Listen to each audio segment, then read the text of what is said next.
Hello and welcome to my channel learn with humanities. First of all, कैसे हो आप सब? आई होप कि आप सब ठीक होंगे एंड आई ऑल्सो होप कि आप लोग सुपर डुपर रेडी होंगे आज के इस लेक्चर के लिए। आज हम हिस्ट्री क्लास 12 का पार्ट A1 में से थीम 4 इसका कवर करेंगे इस वीडियो के थ्रू, which is thinkers, believes and buildings. Okay, so without any further delay let's get start the video. तो इस चैप्टर में तुम्हें बुद्धिज़्म, जैनिज़्म के बारे में बताया जाएगा।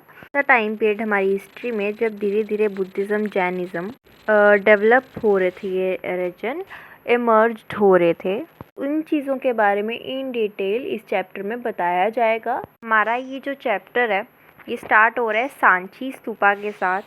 तो 19th सेंचुरी में बहुत सारे यूरोपियंस ऐसे थे जो इंटरेस्टेड थे हमारे सांची स्तूपा को लेकर। तो इस टाइम के अराउंड बहुत सारे ऐसे लोग थे जिनका इंटरेस्ट था सांची स्तूपा पर। तो ये इसकी इमेज आपकी एनसीईआरटी में भी दे रखी है।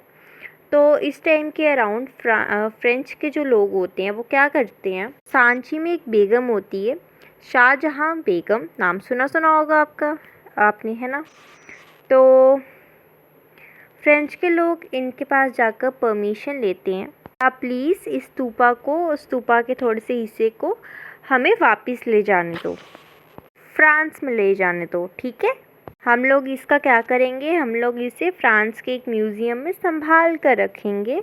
बेगम मना कर देती हैं। सिमिलरली इंग्लिशमैन, ब्रिटिशर्स का तो हमें पता है कि उन्होंने हर एक चीज़ उठाकर अपनी म्यूज़ियम में ही रख ली। सही, सिमिलरली इंग्लिशमैन ने भी बोला था कि हमें भी सांची स्तूपा का एक हिस्सा अपने म्यूज़ियम में ले जाकर रखने दो। और बाद में क्या होता है, ये लोग लेकर नहीं जाते, ये लोग सांची स्तूपा के ऊपर एक प्लास्टर लगाकर उस स्ट्रक्चर को रेप्लिकेट करते हैं, मतलब एक आर्टिफिशियल स्ट्रक्चर बनाते हैं एंड फिर उस आर्टिफिशियल स्ट्रक्चर को ये लोग अपने म्यूज़ियम लेकर जाते हैं।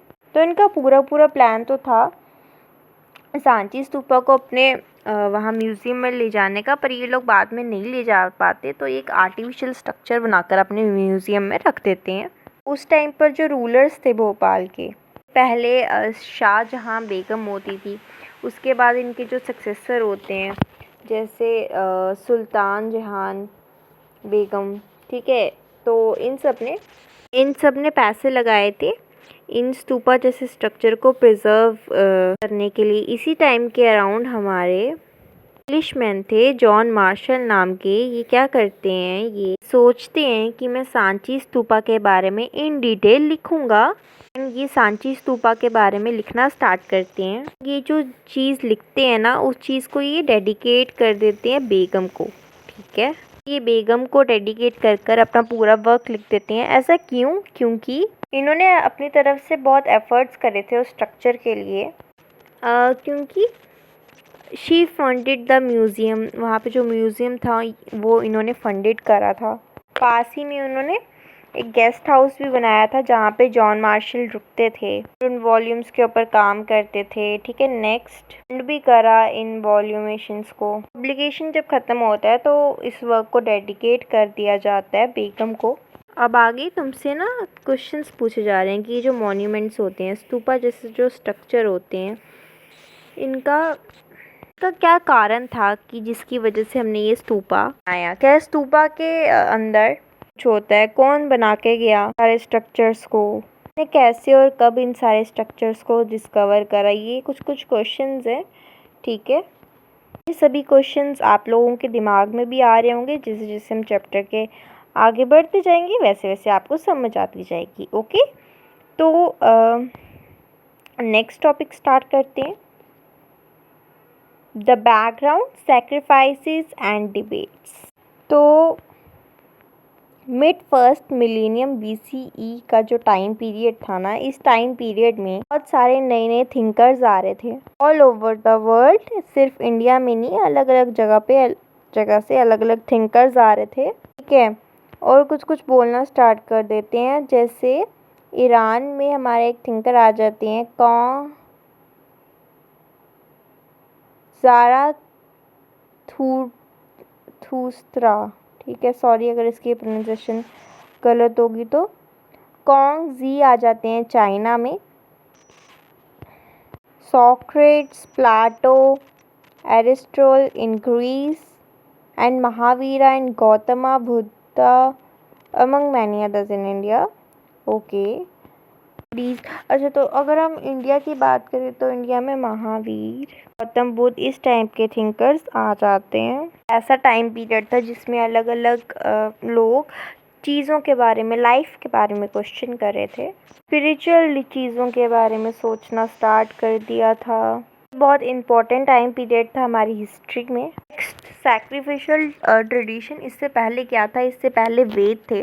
जैसे अगर हम ऋग्वेद की बात करें जो कि 1500 सी एंड 1000 BCE बीच में कंपाइल किया गया था। ऋग्वेद में क्या है, इसमें बहुत सारे हाइम्स के बारे में बोला जाता है। अलावा कुछ डाइटीज, भगवान के बारे में बोला जाता है। अग्नि, इंद्र, सोम, इन सब का रेफरेंस है ऋग्वेद में। ठीक है, ऋग्वेद में सैक्रिफाइस के बारे में भी बात की गई है। मतलब अगर कोई रिचुअल चल रहा है तो उसमें बलि चढ़ाना, सैक्रिफाइस के बारे में भी बात की जाती है। ऋग्वेद में ये बता रखा है कि किसी को गुड हेल्थ चाहिए, लॉन्ग लाइफ चाहिए, सन चाहिए, बेटा चाहिए, तो वो किस तरीके से प्रे कर सकते हैं। ऋग्वेद में कुछ पर्टिकुलर सैक्रिफाइसेस, कुछ पर्टिकुलर रिचुअल के बारे में लिखा गया है। जैसे अश्वमेधा, ये एक टाइप का रिचुअल होता था जो कि राजा लोग परफॉर्म करते थे, राजा अपने लिए करवाते थे। ये लोग खुद नहीं करते थे, ये लोग ब्राह्मण्स को बुलाते थे एंड उनसे ये रिचुअल परफॉर्म करवाते थे। कि इससे पहले ऋग्वेद का सारा सिस्टम चलता आ रहा था। कुछ टाइम के बाद क्या होता है, हमारा टॉपिक न्यू क्वेश्चंस, मतलब नई नई चीज़ों को लेकर लोग क्वेश्चंस करने लग जाते हैं। क्या इसके अलावा और कोई तरीका नहीं है? ठीक है, न्यू क्वेश्चंस में क्या था, लोग अब धीरे धीरे सोचने लग जाते हैं कि what is the meaning of life. ठीक है, ये ज़िंदगी का क्या मतलब है, डेथ के बाद भी कोई लाइफ है क्या, रीबर्थ में कुछ होता है क्या, ये सारी चीज़ें लोग धीरे धीरे सोचना स्टार्ट कर देते हैं। सारी चीज़ों के बारे में बुद्धिस्ट टेक्स्ट में भी बात करी जाती है। बुद्धिस्ट टेक्स्ट के पढ़ने के बाद हमें पता चला कि उसमें भी बहुत सारे सेट थे। सेट मतलब बुद्धिज्म इन जनरल एक पूरा रिलीजन है। उस रिलीजन के अंदर भी छोटे छोटे अलग अलग थॉट्स थे जिनको हम सेट्स कहते हैं। ठीक है, तो बुद्धिज्म में अलग अलग सेक्ट्स थे। ठीक है, नेक्स्ट क्या कहा जा रहा है कि मान लो एक टीचर है। ठीक है, टीचर क्या करते थे, अलग अलग एरिया में जाते थे और अपनी फिलॉसफी लोगों को बताते थे। मान लो कि मैं कोई एक टीचर हूँ और मुझे रीबर्थ के ऊपर विश्वास है, पुनर्जन्म के ऊपर विश्वास है, तो मैं उस टाइम पर क्या करती होंगी, मैं हर जगह जाती होंगी और लोगों को बताऊंगी कि रीबर्थ तो सही में होता है। ठीक है, और जो भी मेरी बात पर विश्वास करते थे वो मेरे फॉलोवर्स बन जाते थे। तो उस टाइम पर क्या होता था कि एक छोटे छोटे हट्स होते थे जिनको कुतागरा शाला कहा जाता था। तो लोग यहाँ जाते थे और अलग अलग टॉपिक्स को लेकर डिबेट करते थे। लाइफ, डेथ, रीबर्थ, सारे टॉपिक्स के बारे में बात करी जाती थी। अच्छा, इसमें ना एक और चीज़ होती थी। जैसे मान लो दो लोग हैं, जैसे मान लो दो फिलोसोफर हैं। ये जो दो फिलोसोफर हैं ये क्या करते हैं कि एक इनमें से कहता है कि रीबर्थ होता है और एक कहता है कि नहीं, रीबर्थ जो है, मतलब एक कहता है कि नहीं होता और एक कहता है होता है। इन दोनों में बहुत डिबेट होता है और जो एंड में क्या होता है कि जो कह रहा था ना कि रीबर्थ नहीं होता है, वो हार मान लेता है और कहता है कि भाई होता है रीबर्थ। ठीक है, अब क्या होगा कि जो मानता था ना रीबर्थ नहीं होता है, उसके फॉलोवर्स जितने भी थे वो उसके हो जाएंगे जो कह रहा था कि रीबर्थ होता है। ठीक है, तो इस टाइम में अलग अलग थिंकर्स आपस में डिबेट बहुत करते थे इस टाइम में। इसी टाइम में हमारे थिंकर्स आते हैं जैसे महावीर एंड बुद्धा, क्योंकि वेद क्वेश्चन करने लग जाते हैं कि वेद में जो भी सारी चीज़ें लिखी हैं वो सही है भी या नहीं। ठीक है, नेक्स्ट टॉपिक स्टार्ट करते हैं। Beyond worldly pressures, the message of Mahavira. इस टॉपिक में महावीर के बारे में इन जनरल पढ़ेंगे थोड़ा जैनिज़्म और बुद्धिज़्म के बारे में। महावीर के आने से पहले भी 23 और टीचर्स थे जिनके तीर्थंकर्स कहा जाता है। जैनिज़्म में माना जाता है ये एक ऐसे पर्सन्स होते हैं जो गाइड करते हैं। तो महावीर से पहले भी 23 तीर्थंकर्स थे। इनमें से सबसे इम्पोर्टेंट या जिनके बारे में ज़्यादा बात की जाती है स्क्रिप्ट्स पे, वो महावीर थे, ठीक है। एंड जैनिज़्म में एक बहुत इम्पॉर्टेंट चीज़ कही जाती है कि हर एक चीज़ में ना लाइफ होता है, ठीक है। जैसे स्टोन्स हैं, रॉक्स हैं, पानी है, इन सब में लाइफ है, तो हमें इन सब चीज़ों की इज्जत करनी है, रिस्पेक्ट करनी है।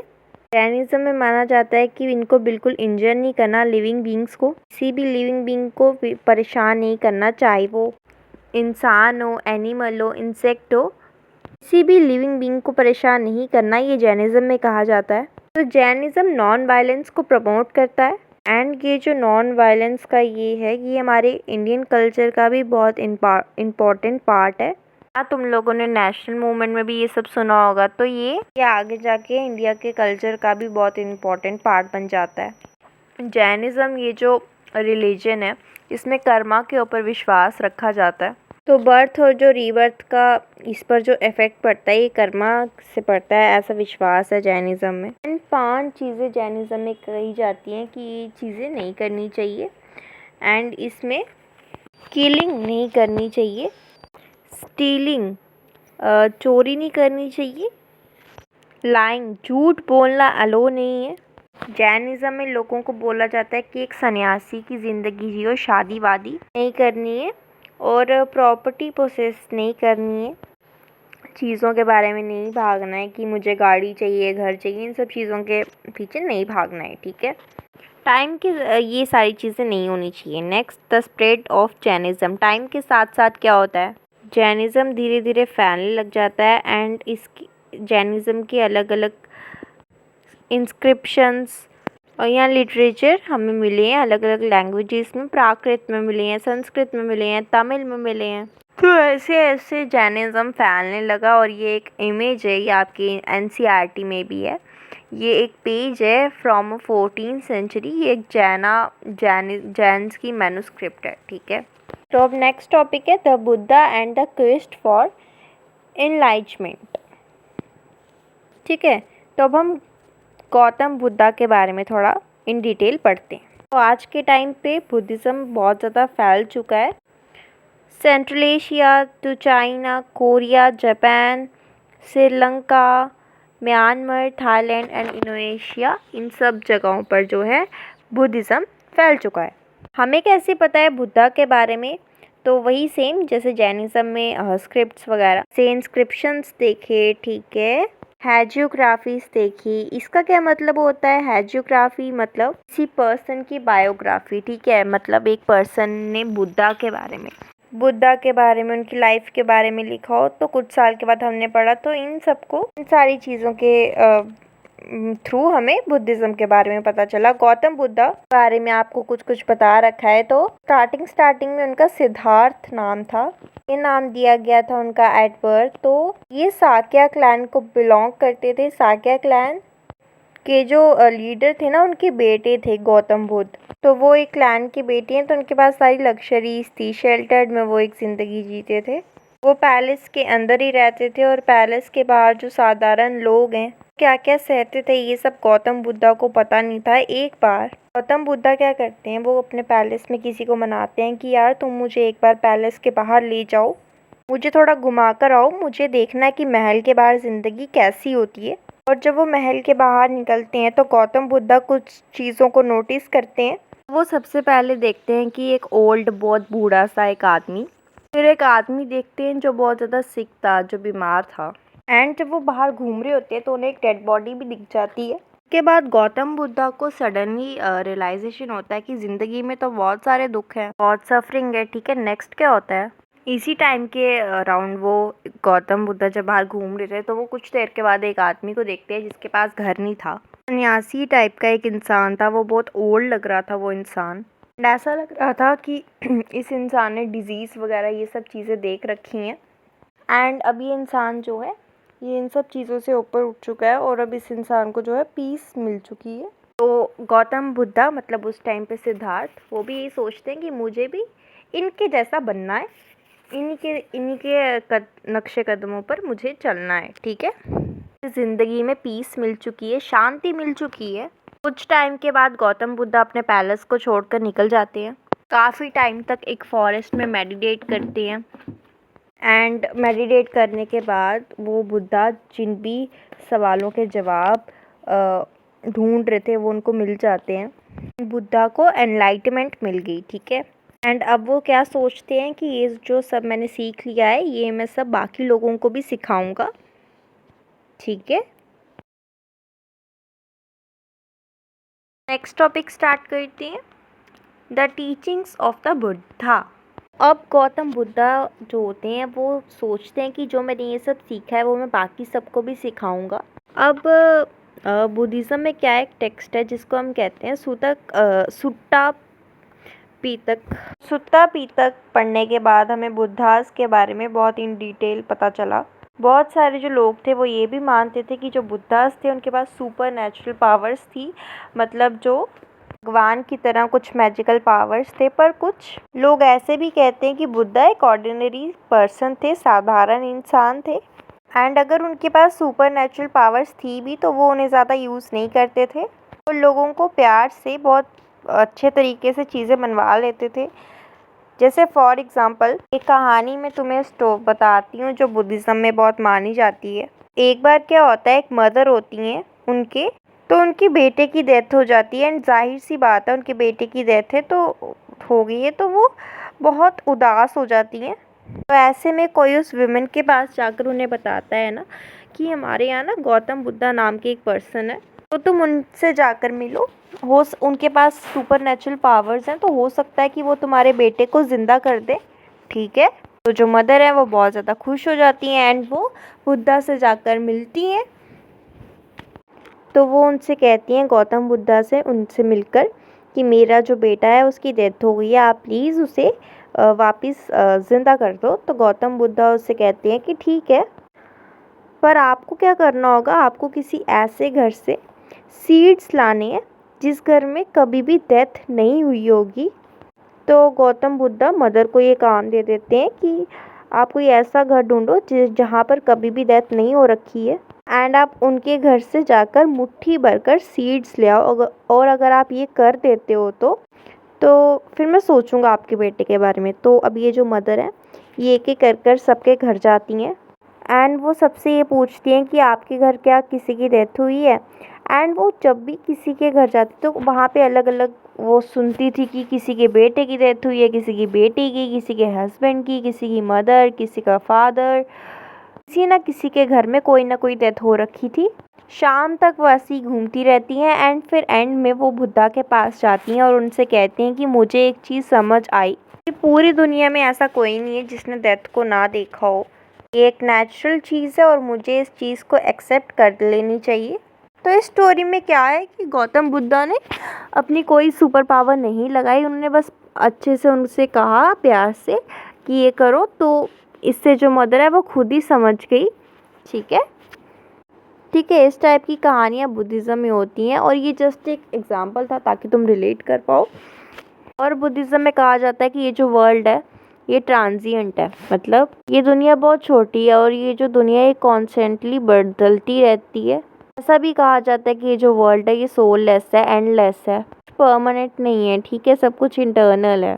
सारी चीज़ें बुद्धिज़्म में बोली जाती हैं। बुद्धिज़्म में ये भी कहा जाता है कि दुख तो बहुत नॉर्मल है, ये हमारी लाइफ का एक पार्ट है, पर हमें क्या करना, हमें पाथ ऑफ मॉडरेशन करना है। पाथ ऑफ मॉडरेशन मतलब कुछ भी एक्सट्रीमली लेवल पर अच्छा नहीं होता, तो किसी भी चीज़ को एक्सट्रीमली लेवल पर फॉलो अप नहीं करो, सब कुछ तो मॉडरेशन में रहा करो, लिमिट में एक रहा करो।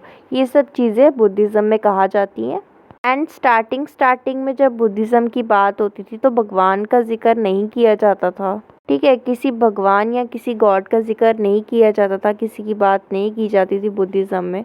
बुद्धिज़्म में गौतम बुद्ध यही कहते थे कि ये जो इस दुनिया में ये सारी चीज़ें हम ह्यूमंस ने ही बनाई हैं, सारे रूल सारे नियम ह्यूमंस ने ही बनाए हैं। इसीलिए बुद्धिज़्म में कहा जाता है कि हर एक इंसान को काइंडली ट्रीट करो, जो किंग्स हैं, जो गृहपतिज हैं, गृहपति हमने चैप्टर 2 में पढ़ा था, मतलब फैमिली के हेड।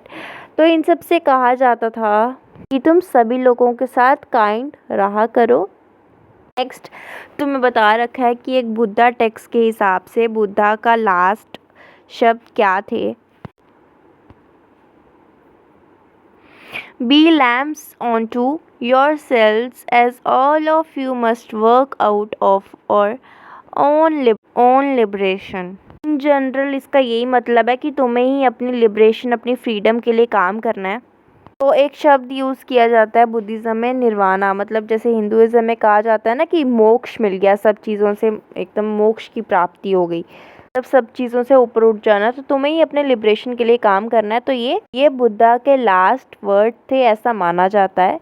ओके, तो नेक्स्ट टॉपिक है हमारा फॉलोवर्स ऑफ द बुद्धा।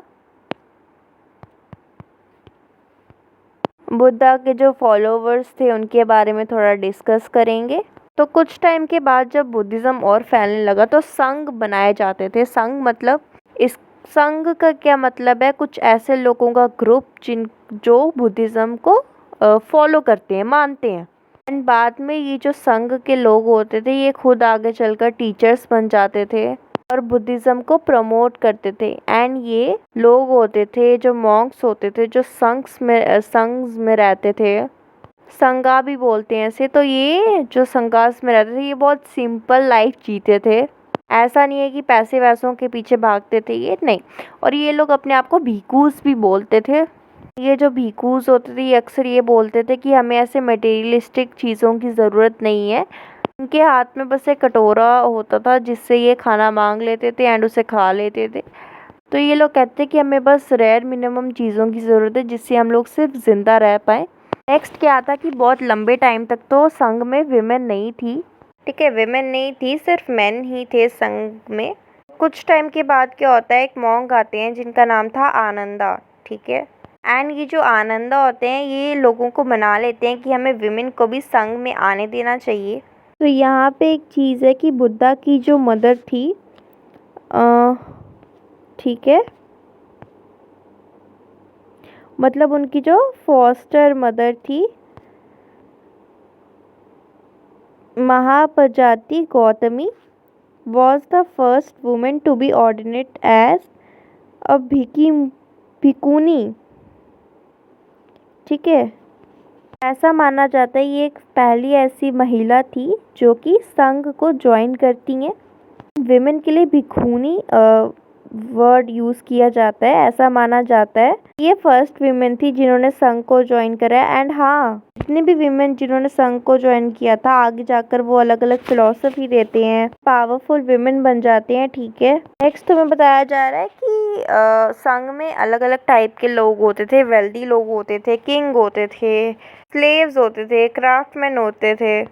पर बुद्धिज़्म में ये कहा जाता था कि फ़र्क नहीं पड़ता कि तुम किंग हो या कोई रिच पर्सन हो, अगर तुमने एक बार इस संघ को ज्वाइन कर लिया तो यहाँ पे सभी बराबर हैं। ठीक है, दे ऑल आर इक्वल।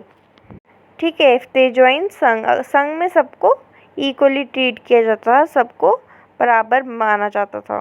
मान लो इनको कोई डिसीजन लेना होता था तो ये लोग एक मीटिंग करते थे, उसमें वोट करते थे ये। तो ये इनका एक तरीका होता था डिसीजन लेने का। ओके, बुद्धिज़्म में ना ऐसा नहीं होता है कि बाय बर्थ डिसाइड कर लिया जाता है कि कौन छोटा है कौन बड़ा है। जैसे हमने प्रीवियस चैप्टर में पढ़ा ना कि ब्राह्मण्स ने कास्ट सिस्टम बनाया और बाय बर्थ उन्होंने डिसाइड कर दिया कि अगर ये शूद्रा में पैदा हुआ है तो इसको शूद्रा वाले काम करने पड़ेंगे, ब्राह्मण में हुआ है तो इसे ये करना पड़ेगा, है ना। तो बाय बर्थ डिसाइड कर लिया जाता था। पर बुद्धिज़्म में ये चीज़ गलत, ये चीज़ नहीं मानी जाती है। बुद्धिज़्म में कहा गया है कि हमें सिर्फ दो चीज़ों का ध्यान रखना है, करुणा और मेता। करुणा और मेता का बेसिकली ये मतलब होता है कंपैशन, काइंड रहना, लोगों के दुखों को समझना। ठीक है, इन सारी चीज़ों के बारे में बात की गई है। ठीक है, तो बुद्धिज़्म में कहा जाता था कि अगर कोई तुमसे कमज़ोर है, तुमसे छोटा है, तो तुम्हें इन लोगों का ध्यान रखना है। ठीक है, ये बुद्धिज़्म में कहा जाता है। ठीक है, स्तूपा, स्टार्टिंग में मैंने आपको सांची स्तूपा के बारे में कहा था ना, एंड अब हम इसे इन डिटेल पढ़ेंगे। ओके, तो स्तूपा बेसिकली क्या होता है, जैसे हर एक रिलीजन में एक चीज़ होती है ना, मतलब एक इम्पॉर्टेंट चीज़ होती है हर एक रिलीजन की, है ना। जैसे मुस्लिम्स में क्या होता है, मस्जिद। क्रिश्चियनिटी में क्या होता है, चर्च। हिंदुइज़्म में मंदिर, है ना। तो उसी तरह से हम बुद्धिज़्म का मतलब ये मान सकते हैं कि जैसे हिंदुइज़्म का एक स्ट्रक्चर जैसे मंदिर है, तो वैसे ही बुद्धिज़्म का स्तूपा होता है, ठीक है। स्तूपा में क्या होता है, बुद्धिज़्म का मान लो कि कोई इम्पोर्टेंट सा चीज़ है, इम्पोर्टेंट सी चीज़ मतलब बुद्धा का कोई इम्पोर्टेंट सा टेक्स्ट है, ठीक है। तो हमने उससे रखा एंड उसके आसपास हमने एक डोम सा स्ट्रक्चर बना लिया, तो उस चीज़ को हम स्तूपा कहते हैं, ठीक है। तो ये डायग्राम भी आपकी एनसीईआरटी में होगी। तो स्तूपा ऐसे डोम शेप का होता है, ओके। एंड इस स्तूपा के आगे पीछे लोग चक्कर भी काटते हैं, ठीक है। तो ये होता है स्तूपा। तो नेक्स्ट टॉपिक है discovering stupas, the faith of Amaravati and Sanchi. तो ऐसा ही एक को, जैसे सांची का तो हमने पढ़ लिया कि सांची का स्तूपा था और फ्रेंच के लोग उसे ले जाना चाहते थे। तो ऐसे ही स्तूपा हमारा था अमरावती में। तो 1854 में कमिश्नर थे वॉल्टर एलियट नाम के, ये अमरावती में जाते हैं और उन्हें वहाँ पर कुछ कुछ स्कल्पचर्स मिलते हैं एंड ये सारे स्कल्पचर्स को उठाकर मद्रास ले जाते हैं। नेक्स्ट क्या होता है, 1850s के बाद देखते हैं कि थोड़े से और लोग आते हैं और वो भी अमरावती के कुछ कुछ स्ट्रक्चर्स को उठाकर लंदन ले जाते हैं, ठीक है। तो उस टाइम पर क्या होता था, मान लो ब्रिटिश एडमिनिस्ट्रेटर्स का कोई बिल्डिंग है, तो उनके गार्डन में ये स्तूपा या स्कल्पचर्स कुछ भी सजा दिया जाता था। बाद में हमारे एक आर्कियोलॉजिस्ट आते हैं जिनका नाम था H.H. कोल। वो इस चीज़ के खिलाफ बोलते हैं, वो बोलते हैं कि बहुत गलत चीज़ है ये यार, तुम ऐसे किसी का कल्चर बिगाड़ रहे हो, जो चीज़ जहाँ पर मिली है वो वहीं पर रहने दो, है ना। तुम अपने गार्डन में लगा रहे हो या लंदन लेके जा रहे हो, ये गलत है, ठीक है। तो ऐसे में H.H. कोल के जो ये वर्ड्स थे, ये It seems to me a suicidal and irreversible policy to allow the country to be looted of original works of ancient art. तो इन्होंने कहा कि बहुत गलत है कि तुम किसी के एंशियंट आर्ट का लूट मचाकर अपने वहाँ ले जाओ या अपने गार्डन या अपने लंदन ले जाओ, ये गलत है ये चीज़। तो इससे रिलेटेड हमारे दिमाग में एक क्वेश्चन आता है कि यार सांची के साथ तो ऐसा नहीं हुआ, सांची उसमें तो ऐसा नहीं हुआ। वो जब वो फ्रेंच ले जाना चाहते थे या लंदन ले जाना चाहते थे, तो बाद में उन्होंने सोचा कि नहीं यार, हम इसका प्लास्टिक का स्ट्रक्चर बनाकर ले जाते हैं। उन्होंने ऐसा मतलब क्यों नहीं हुआ, है ना, कि उसका एक फेक स्ट्रक्चर बनाकर रखेंगे म्यूज़ियम में। तो अमरावती के साथ ऐसा क्यों हुआ? तो इसका एक आंसर तो ये है कि शायद इन लोगों को टाइम के साथ अक्ल आ गई हो कि ऐसा करना गलत है। सब कुछ जाकर हम लोग लंदन के म्यूज़ियम में रख रहे हैं यहाँ से लेकर, ये चीज़ गलत है। क्या आप पता है इन लोगों को थोड़ी बुद्धि आ गई हो, मे बी इन लोगों के अंदर थोड़ा दिमाग में आया हो कि हमें लूट मचाना कम कर देना चाहिए, ओके। नेक्स्ट टॉपिक है हमारा स्कल्पचर्स। तो जो स्तूपास होते हैं ना, उस पर बहुत प्यारे प्यारे स्कल्पचर्स भी होते हैं, के बारे में एक एक कर हम पढ़ते हैं। तो जैसे अगर हम सांची के बारे में बात करें, सांची का भी जो स्तूपा था उसके ऊपर भी कुछ कुछ चीज़ें बनी हुई थी। अक्सर क्या होता था, रूरल सीन बनाया होता था, गाँव का साइन होता था, हार्ट्स, ट्रीज, एनिमल्स की सारी चीज़ें बनाई होती थी। एंड जब सांची स्तूपा के बारे में जब हमने थोड़ा और सर्च करा, तो हमें पता चला कि जातक स्टोरी पढ़ा था ना पिछले चैप्टर में। तो एक जातक स्टोरी का सीन था। वसंतरा जातक नाम का एक जातक है, एक स्टोरी है, उसका एक सीन सांची स्तूपा के ऊपर बना हुआ था, ठीक है। तो इस स्टोरी में क्या था, एक बहुत जेनरस से, बहुत ही काइंड से प्रिंस थे। वो क्या करते हैं, उनके पास जो भी पैसा वगैरह होता है वो सब ब्राह्मण्स को दान में दे देते हैं और वो अपने फैमिली के साथ जंगल में चले जाते हैं रहने के लिए। ये सारी कहानियाँ स्तूपा के ऊपर बनाई जाती थी। तो आपकी एनसीईआरटी में एक इमेज भी है, तो इस तरह से दिखता था ये, ओके।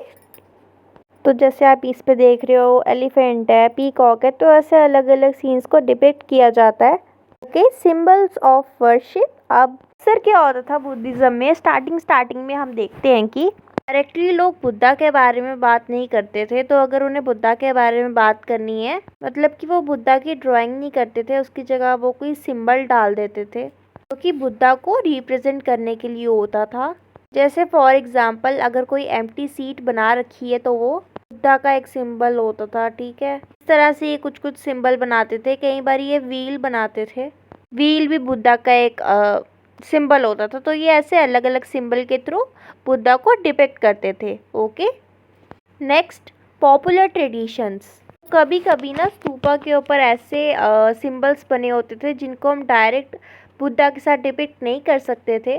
जैसे सांची में एक स्कल्पचर हमें देखने को मिला जिसमें क्या था, उसमें एक बहुत सुंदर सी विमेन थी, वो एक स्विंग में झूला झूल रही थी। ठीक है, तो वो उस टाइप का डिपिक्शन था। तो रिसर्चर्स ने, हिस्टोरियंस ने सोचना स्टार्ट करा क्या मतलब हो सकता है इसका। तो फिर बहुत सोचने के बाद हम इस कंक्लूजन पर पहुंचते हैं कि बहुत सारे संस्कृत के टेक्स्ट हैं जिसमें एक विमेन की बात की जाती है। चला भंजिका नाम की एक विमेन है, और ऐसा माना जाता है कि ये जो विमेन है, ऐसा कहा जाता है कि ये जो विमेन है, ये जिस भी चीज़ को टच करती है, छूती है, वहाँ पर पेड़ पौधे, ये सब फल फूल उगना शुरू हो जाते हैं, ये सब आना शुरू हो जाते हैं। तो हमारा ये मानना है कि शायद उस स्तूपा में इस इमेज को बनाया गया हो। इसके अलावा एनिमल्स को बहुत ज़्यादा रिपीट किया जाता है, एलिफेंट्स, मंकी, कैटल, इन सभी चीज़ों को भी बहुत ज़्यादा बनाया जाता है। तो हमारा मानना है कि ये लोग एनिमल्स को शायद किसी चीज़ के सिंबल्स की तरह जोड़ रहे थे। जैसे एलिफेंट्स को ना हम लोग संस्कृत में मानते हैं कि ये स्ट्रेंथ एंड विजडम का सिंबल होते हैं। मे बी ये लोग एलिफेंट्स को इस तरीके से स्तूपा के ऊपर डिपिक्ट किया करते थे। नेक्स्ट हमें एक और इंटरेस्टिंग सा स्कल्पचर देखने को मिला इसमें बेसिकली एक विमेन है, देखो, और साइड पे हाथी हैं। और अगर इसको ध्यान से देखो तो ऐसा लगेगा कि ये जो हाथी हैं इस विमेन के ऊपर पानी छिड़क रहे हैं।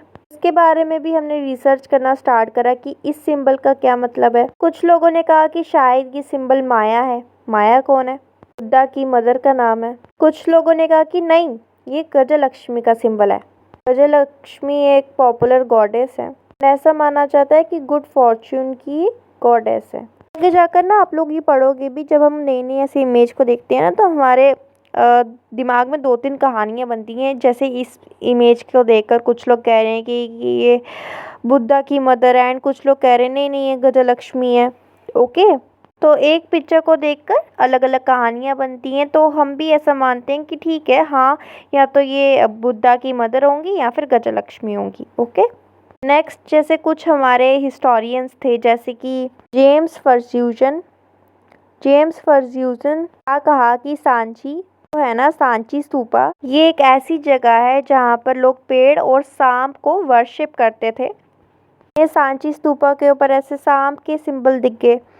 इन्हें ज़्यादा पता भी नहीं था संस्कृत या फिर इंडिया के कल्चर के बारे में। इन्होंने ऐसा बोल दिया क्योंकि इतने ज़्यादा पेड़ पौधे और सांप दिख रहे हैं, तो शायद लोग यहाँ पर सांप और पेड़ पौधों की पूजा किया करते थे।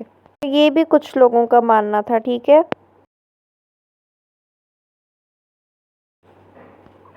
तो नेक्स्ट टॉपिक है हमारा new religious traditions, the development of Mahayana Buddhism. तो टाइम के साथ साथ ना हमारा बुद्धिज़्म बदलने लग जाता है।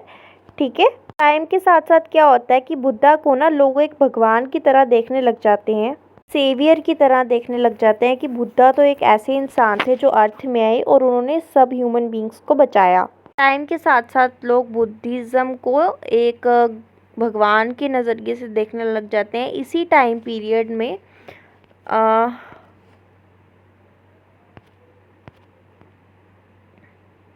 बोधिसत्ता का कॉन्सेप्ट स्टार्ट हुआ। बोधिसत्व बेसिकली क्या होता है, ये एक ऐसे लोग होते हैं जो बहुत काइंड है, जो अच्छा बोलते हैं। एंड ऐसा भी नहीं है कि ये जो अच्छा लोग काम कर रहे हैं, इससे ये सब कर ये निर्वाणा पा लेंगे। निर्वाणा मतलब मोक्ष पा लेंगे। मोक्ष की वजह से काम नहीं कर रहे कि इन्हें निर्वाणा चाहिए तो ये अच्छा काम करें। नहीं, ये आपस में लोगों की हेल्प करते हैं, मदद करते हैं। बोधिसत्व उस टाइम पे लोग आ जाते हैं जो एक दूसरे की हेल्प करते थे। वर्ल्ड में काइंड रहते थे, सबकी मदद करते थे, वर्ल्ड में काइंडनेस फैलाने में इनका हाथ रहता था। जो पूरा कॉन्सेप्ट है बोधिसत्व का, और ये जो कॉन्सेप्ट है कि लोग इमेजेस के साथ धीरे धीरे पूजा करना स्टार्ट कर देते हैं, इस पूरे कॉन्सेप्ट को महायाना कहा जाता है। पहले ऐसा नहीं होता था कि बुद्धा को भगवान की तरह उसकी इमेज बनाकर उसकी पूजा की जाती थी। टाइम के साथ बुद्धिज़्म थोड़ा चेंज हुआ एंड लोगों ने ये करना स्टार्ट कर दिया। बुद्धिज़्म के इस बिलीफ को महायाना कहते हैं। पुराना वाला बुद्धिज़्म है जो हमने अभी पढ़ा कि वो इमेजेस तो बनाते ही नहीं थे बुद्धा की इमेजेस बनाकर उसकी पूजा तो करते ही नहीं थे। वो कुछ कुछ सिंबल्स बनाते थे वो बुद्धिज़्म के बुद्धा के लिए। तो उस पुराने वाले सिस्टम को हीनयाना कहा जाता है। बुद्धिज़्म में दो हिस्से हो गए, एक महायाना जिसमें लोग इमेजेस बनाकर बुद्धा की पूजा करते हैं, एंड हीनयाना जहाँ पे लोग बुद्धा को उसकी बात ऐसे शर्म नहीं करते थे, उसकी एक सिंबल बनाते थे उसका। ठीक है, ठीक है। अब तुम्हें थोड़ा हिंदुइज्म के बारे में बताया जा रहा है कि ये जो कॉन्सेप्ट है ना कि जो हीरो है और जो कोई सेवियर है, उन्होंने आके पूरे अर्थ को बचा लिया। ये कॉन्सेप्ट हमें हिंदुइज्म में भी देखने को मिलता है। तो हिंदुइज्म में एक सेट होता है जिसको हम कहते हैं वैष्णविज्म। वैष्णविज्म मतलब विष्णु भगवान की पूजा। और एक और सेट होता है जिसको हम कहते हैं शैविज्म। तो शैविज्म क्या होता है? इसका मतलब है शिव भगवान की पूजा। तो कुछ लोग ऐसे थे जो विष्णु भगवान जी की पूजा करते थे, जिनको वैष्णविज्म कहा जाता था। एंड कुछ लोग ऐसे थे जो शिव जी भगवान की पूजा करते थे, जिनको शैविज्म कहा जाता है। और हमने हिस्ट्री में ये भी देखा है कि ये जो दोनों सेट थे ये आपस में बहुत लड़ते थे। ठीक है, कुछ लोग कहते थे कि विष्णु भगवान ज़्यादा बढ़िया है एंड कुछ लोग कहते थे कि नहीं, शिव भगवान ज़्यादा बढ़िया है। वैष्णविज्म के बारे में थोड़ा डिस्कस करते हैं। वैष्णविज्म में क्या है, इसमें विष्णु भगवान की पूजा की जाती है, मैंने आपको भी बताया। ऐसा भी माना जाता है कि जो विष्णु भगवान है इनके बहुत ज़्यादा अवतार हैं, 10 अवतार हैं। ठीक है, तो ऐसा माना जाता है कि जब भी दुनिया में दिक्कत आती है, कुछ प्रॉब्लम होती है कहीं पर, तो विष्णु भगवान अपना एक अवतार लेते हैं एंड दुनिया को बचाते हैं। तो ये वैष्णविज्म में माना जाता है। शैविज्म में क्या होता है? शैविज्म में लोग शिवजी भगवान जी की पूजा करते हैं। अलग अलग सिंबल्स को भी यूज़ किया जाता है भगवान को डिपिक्ट करने के लिए, जैसे कि लिंग। ठीक है, जैसे हमें पता है कि जो शिवलिंग का जो स्ट्रक्चर है वो उस टाइम पर स्टार्ट हो जाता है, तो हम शिवलिंग के थ्रू शिव भगवान को रिप्रेजेंट करना स्टार्ट कर देते हैं।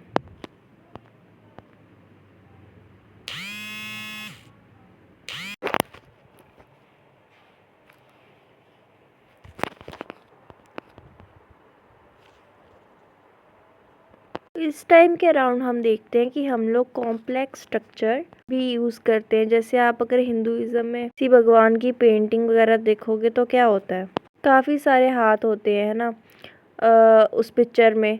एंड उन्होंने हर एक हाथ में कुछ ना कुछ पकड़ रखा होता है। लोटस पकड़ रखा होता है, अलग अलग टाइप स्ट्रक्चर पकड़ रखे होते हैं। ठीक है, तो इस टाइप के कॉम्प्लेक्स स्ट्रक्चर को हम लोग भगवान के साथ एसोसिएट करते हैं। ठीक है, नेक्स्ट टॉपिक है हमारा बिल्डिंग टेम्पल्स। कुछ टाइम के बाद बहुत सुंदर सुंदर यूनिक कॉम्प्लेक्स टेम्पल्स बनाना लोगों ने स्टार्ट कर दिए। इसी कॉन्सेप्ट इस टाइम पे क्या होता था कि अगर एक बहुत बड़ा पत्थर या चट्टान है, लोग इसके ऊपर कार्विंग कर करके इसको हॉलो कर कर मंदिर बना देते थे। ठीक है, तो ऐसे में बहुत इंटरेस्टिंग चीज़ है, मैं बताती हूँ। एलोरा में हमारा एक मंदिर है एंड वहाँ पे ना एक कॉपर प्लेट के ऊपर एक इंस्क्रिप्शन लिखी है एंड उस पर लिखा है, oh how I did I make it. हमारा मानना है कि जो भी मेन आर्किटेक्ट थे जिन्होंने एलोरा टेम्पल को बनाया, तो जब एलोरा टेम्पल बन गया होगा तो उन्हें अपने दिमाग में लगा होगा कि यार इतना बढ़िया टेम्पल मैंने कैसे बना लिया, है ना। उनने वो इंस्क्रिप्शन में लिखा है, oh how did I make it. तो यहाँ पे एक टेम्पल की इमेज भी दी हुई है ऐसे देखकर। ठीक है, तो नेक्स्ट टॉपिक है हमारा, कैन वी सी एवरीथिंग। मतलब हमने इतने सारे स्तूपास देख लिए, इतने सारे कल्चर्स देख लिए, पर क्या हमें इन टेम्पल्स, इन स्तूपास, इन सब का असली मतलब समझ में आया? 2000 साल पहले लोगों ने इन्हें बनाया था, तो इन लोगों ने जो भी अपने दिमाग में सोचकर इन स्ट्रक्चर्स को बनाया, क्या हमें उसका असली मतलब आज के टाइम पर समझ आ रहा है या नहीं? ये इस टॉपिक का मतलब है। इसी में ही एक सब टॉपिक है ग्रैपलिंग विद द अनफेमिलियर। इसमें बताया जा रहा है कि लोगों को ना समझ नहीं आता था कि ये सब चीज़ें क्या हैं, तो लोग अपने से कुछ कुछ अंदाज़े लगाते थे। जैसे जब ब्रिटिशर्स आए थे ना, तो ब्रिटिशर्स ने जब इंडिया की हिस्ट्री थोड़ा रिसर्च करना स्टार्ट करा, तो ये लोग ना कभी कभी डर भी जाते थे, क्योंकि इन्हें हमें हमारी हिस्ट्री नहीं पता। इन्हें कभी कभी हिंदुज़म में कोई किसी गॉड का स्ट्रक्चर दिख जाता था, जिसमें उनके बहुत सारे सर होते थे, बहुत सारे हाथ होते थे, तो इन्हें बिल्कुल भी समझ में नहीं आता था। देन बाद में इन्होंने सोचा कि जो इंडिया में स्कल्पचर्स मिल रही हैं, शायद वो ग्रीक स्कल्पचर्स। बाद में इन्होंने ये अप्रोच लगाई हमारे स्कल्पचर्स को लेकर। तो बाद में जब बुद्धा के स्कल्पचर्स मिलने लग जाते हैं ना, तो यूरोपियन, तो वो लोग समझते हैं कि यार ये तो ग्रीक के आर्ट से थोड़ा थोड़ा सिमिलर है। ठीक है, तो नेक्स्ट टॉपिक है हमारा if text and image do not match. पता है हमें सबसे ज़्यादा दिक्कत कब आती है? जब हम एक स्कल्पचर को कर रहे होते हैं। तो मैंने अभी तुम्हें बताया था कि एक स्कल्पचर के बारे में जब हम बात कर रहे थे, तो कुछ लोग एक स्कल्पचर के बारे में बात कर रहे थे, तो उसमें कुछ लोगों का मानना है कि वो बुद्धा की मदर है, एंड कुछ लोगों का मानना है कि नहीं, वो किसी भगवान की इमेज है। ठीक है, तो कभी कभी क्या दिक्कत आती है स्कल्पचर्स को पढ़ने में? कभी कभी स्कल्पचर्स को पढ़ने में ये दिक्कत आती है कि लोग अलग अलग कहानियाँ अज्यूम कर लेते हैं। कोई कहता है कि स्कल्पचर में तो ये बनी हुई है, एंड कोई कहता है नहीं नहीं, तुम्हें नहीं पता है, स्कल्पचर में तो कोई और बना हुआ है। तो हम एक स्कल्पचर को अलग अलग कहानियों के साथ कर सकते हैं, पर हमें एग्जैक्टली नहीं पता होता। ठीक है, तो इसी के साथ हमारा ये चैप्टर की एक्सप्लेनेशन ख़त्म होती है। आई होप कि आप लोगों को समझ आई होगी। ओके, और at the last, thanks for watching. इस वीडियो को लाइक शेयर एंड सब्सक्राइब कर देना।